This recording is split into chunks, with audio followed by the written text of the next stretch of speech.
disputa que aparecem, por exemplo, Pemex, petróleo mexicano, Petrobras e YPF da Argentina, como companhias estatais para a utilização do petróleo. Ou seja, nós temos aqui uma disputa econômica comum que unifica esses países e, para mais do que isso, nós temos o aparecimento dessas lideranças populistas. Cárdenas no México, Aya de la Torre no Peru, Vargas no Brasil, Perón na Argentina. Qual é o elemento, por exemplo, que faz um diferencial da questão populista da Europa? É que em todas essas experiências, pela primeira vez, a questão social deixou de ser uma questão de polícia, como disse nas palavras do nosso último presidente antes de Vargas, que foi Washington Luiz, e a questão dos pobres passou pela primeira vez, na América Latina, a integrar a agenda de governo. Portanto, o populismo na América Latina tem essa vertente, uma vertente absolutamente distinta da vertente, ou pelo menos do modelo que se conhece na Europa e nos Estados Unidos. É um populismo que tenta trazer para o Estado aquilo que se chama de pobres. Quais são as características dessa vertente populista? Há um discurso comum quando se observa, esses casos que eu citei, que são os sobre os quais se dispõe maior bibliografia, México, Peru, Brasil e Argentina. Em primeiro lugar, há a ideia do pai dos pobres, a ideia do protetor dos pobres, ou, no caso argentino, com maior radicalidade, a ideia da mãe dos pobres, da mãe da nação, configurada na pessoa de Eva Perón, ou seja, de uma fortíssima liderança carismática.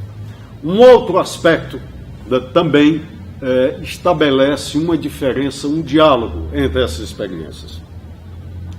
A pré-existência, de uma formação político-partidária concreta que agregasse o interesse dessa massa.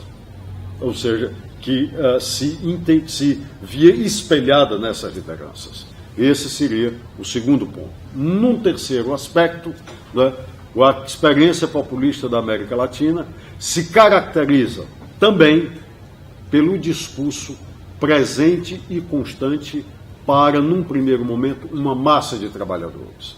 E aqui, um aspecto que deve ser dito. A população de trabalhadores, por exemplo, no Brasil, que tinha carteira assinada, talvez não chegasse a 1 ou 1,5% da população. Portanto, a política trabalhista do populismo alcançava somente esta população.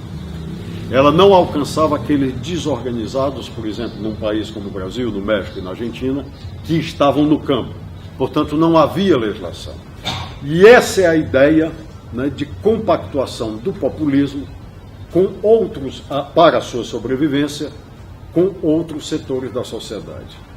Vargas, por exemplo, ao não tocar na questão agrária, que só será tocada pelos militares nos anos 60, Vargas consegue o apoio, ou, pelo menos, consegue o silêncio de uma classe poderosíssima nesse país, que é, claro, dos proprietários dos latifundiários de terra.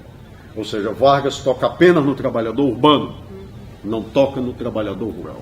Tanto é que o trabalhador rural, na verdade, ficará praticamente desamparado de tudo, como disse, até o final dos anos 60, que será incluído com o Fundo Rural pela ditadura militar, que é a reforma da Previdência, que é agora acabar ao exigir do trabalhador rural a contribuição, coisa que ele não tinha. Ou seja, o populismo tem esse aspecto também. Na Argentina, a mesma coisa.